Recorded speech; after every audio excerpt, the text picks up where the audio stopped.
Tottenham Hotspur, I dare you to give me a trip to Wembley. Nah, what a performance, man. What a performance. Honestly, today, got it out the mud, man. Got it out of the mud. Fantastic performance, I'm sorry. We deserve to win that game by more than even a goal. We created so many chances today. Mostly in the first half. Actually, there was one in the second half as well, but man, big performance. Big performance. You can tell that was a game. Let's walk this way, because we need to walk up. Listen, we got it out the mud, man. Honestly, today, tactically, we were set up well. Offensively, we attacked well. Defensively, we did our job, man. Today, fantastic performance, man. I've got to say. Listen, them players, they played with pride. They played with quality. They played with precision today, man. And not all of them, but some of them, man. Honestly, they did their thing today. Yeah, I'm leaving Tottenham a happy man, and that hasn't been the case for weeks. But I don't want to be negative today. I don't want to do any sort of over-the-top criticism. I just want to praise the team because they deserve praise. When you look at what we've had against us, when you even look at what happened in the game, Bentancur going off with a suspected concussion, like on top of 10 players missing, like it's a lot, man.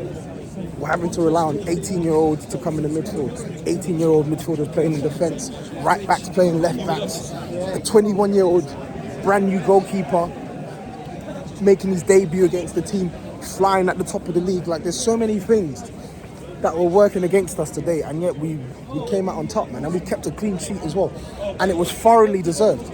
I don't remember Liverpool creating any genuine high caliber chance. I don't remember a single one in a game of 90 minutes with Mo Salah playing, with McAllister playing, with Trent Alexander-Arnold coming on, with Luis Diaz coming on, maybe not so much Luis Diaz, with Gravenberch playing, Van Dijk playing, yeah, Gakpo playing. They all played, and they thoroughly lost this game. And to be honest, they're fortunate they're not heading back to Anfield with a 2-0 deficit. But I want to get into the praise, man, because I'm going to start from back to front. Kinsky. Is that how you pronounce his name? Kinsky? Bruh, if that's a sign of things to come, we've got a gem on our hands. And I remember when we signed him, a lot of people were talking, complaining, oh, goalkeeper's not a priority. Some saying goalkeeper's not a priority. Why? Why is goalkeeper not a priority? Our number one goalkeeper's out for 2 months, and you can clearly see how destabilising it is to not have someone that you can trust at the back. And yet, today, his debut, we're told that he's ball playing, he's this. My only thing on Kinsky, I was happy for him to come in. Didn't have a clue about him, but I said this. I was happy that they signed a goalkeeper, and I said, listen, I don't need to know who he is. Just do your homework. This is what scouts are for. This is what scouting network is for. This is what all this data is for. To pick out a player that ticks the boxes. And my goodness, if that is what we can come to expect over the next couple of weeks, boy, he ticks boxes. His distribution was clean today. Left foot, right foot, confident, being able to receive under pressure, being able to play under pressure. And then you look at what he did off the ball, right? You look at some of the saves he made, a big save towards the end, and a save early on in a save in the final stages of the second half, man. Listen, Kinsky, big up to you, man. The Czech wonder. I think he's Czech. Is he Czech? Yeah, Slavia Prague. I think he's Czech. Yeah. But Kinsky, fantastic debut, man. Honestly, as far as debuts, if Carlsberg did debuts, that's right up there. That's a Carlsberg debut to me. But it wasn't just him. I thought Jed Spence, again, making a mockery of the treatment that he's been given this season earlier on. Gave him a new deal, and didn't play him for months. We had Archie Gray playing ahead of him. We had centre-backs playing at full-back ahead of him. Not registered for Europe. But yet, despite all the noise, oh, he's got attitude problem, oh, he's not level, he's not this, not that. No qualms, no problem. He said, you know what? I'm going to keep my head down, I'm going to play my football, and you see it, right? Today, Mo Salah didn't get a crumb. Did not get a crumb from Jed Spence. He locked him up, nothing coming on his side.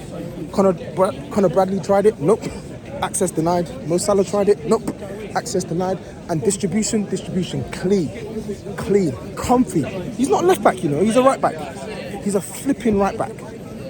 And he locked up the best player in the league this season. Dead Spence. Quality performance. Absolutely quality performance, bro. Yeah? And he's not the only one. Archie Gray, 18 years old. You know what?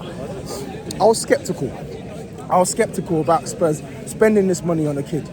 And make no mistake, we still effed up in the window by not signing the experience to go with these talented young players. But you know what? These players are damn talented. Archie Gray is cold. I don't care what anyone tells me. He's cold.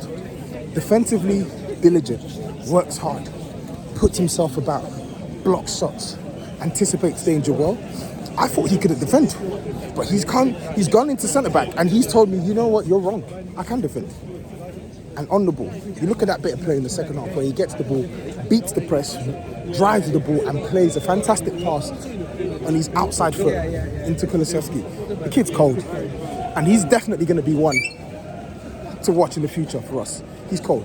Dragusin, listen, Dragusin is so dead on the ball. He's so bad on the ball. But today, you know what?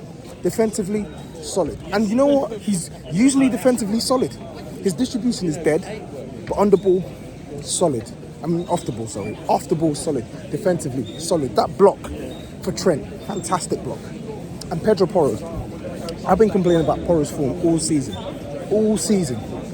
about how poor he's been playing. Well, you know what? The last 3 games, Pedro Porro has been rock solid defensively. Yeah? Newcastle, solid. Wolves, solid.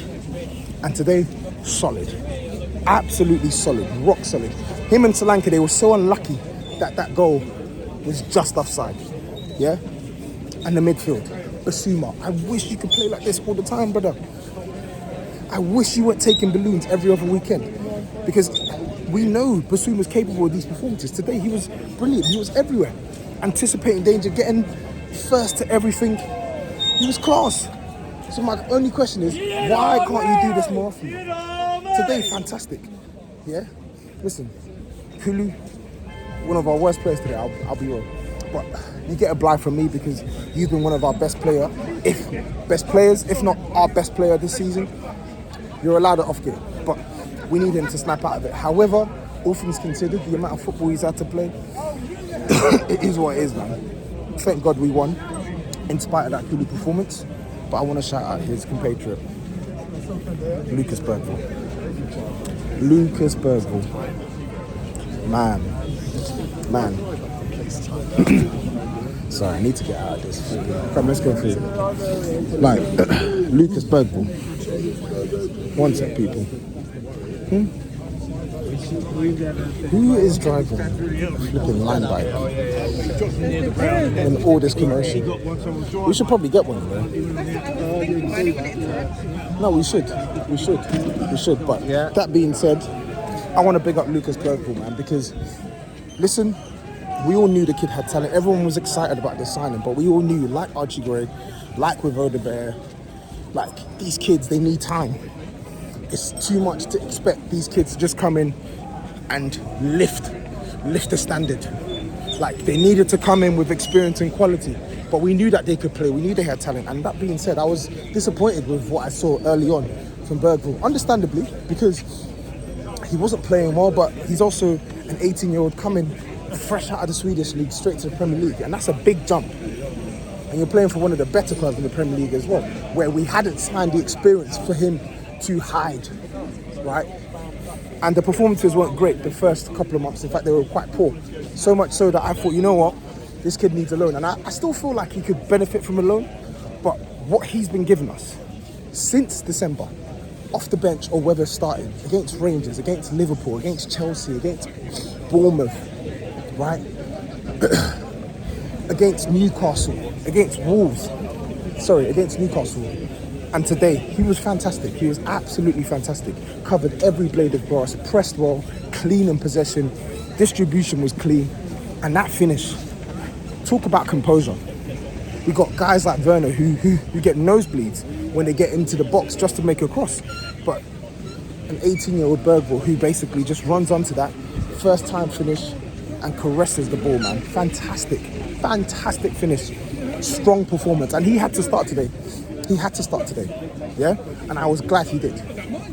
And to be honest, I wish he had played 90 minutes against Newcastle, because that might have been a different result if he stayed on the pitch.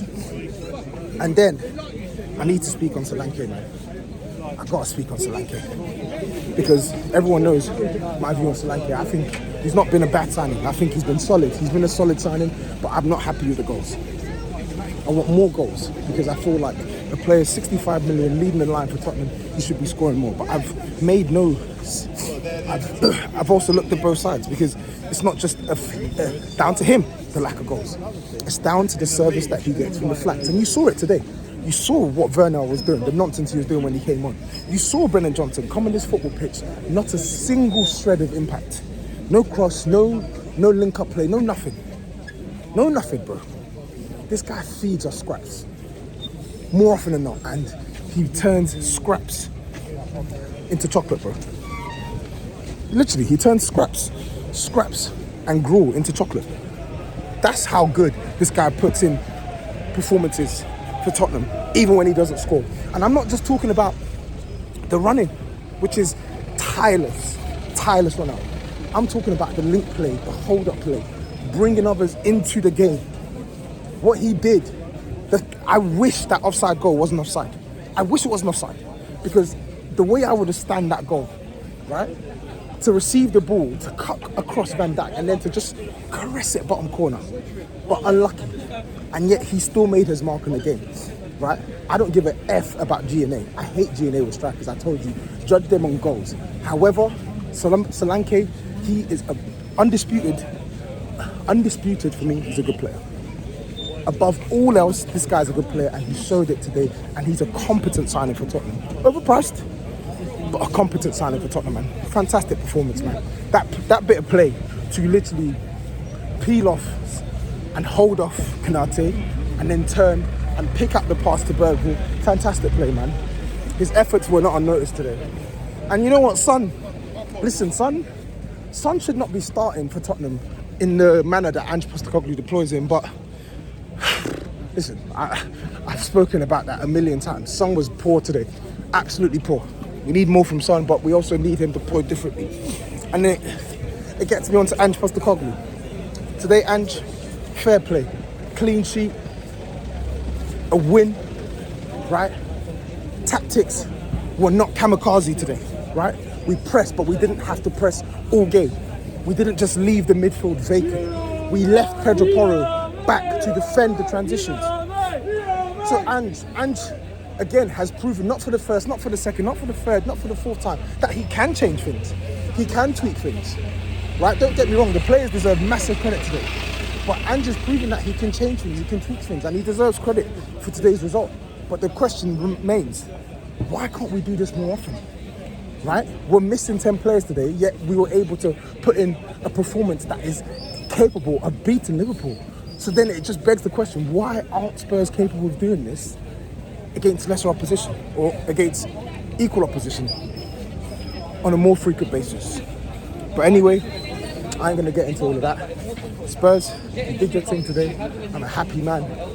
My only gripe in the game from Ange, I will say, is this: please stop bringing on Timo Werner when Mikey Moore is fit and available. I know that he's just come back from illness, but my brother, the guy is cheeks. Play Mikey Moore. When there is an opportunity to bring on Mikey Moore and Werner's there, do not bring on Werner. People, I'm out. Big win for Spurs. I will be there in Anfield. Trust me. Irrespective of whatever happens between now and then, results-wise, because I know this isn't just hunky-dory from here on in, but let's hope it's the turning point. Anyway, peace.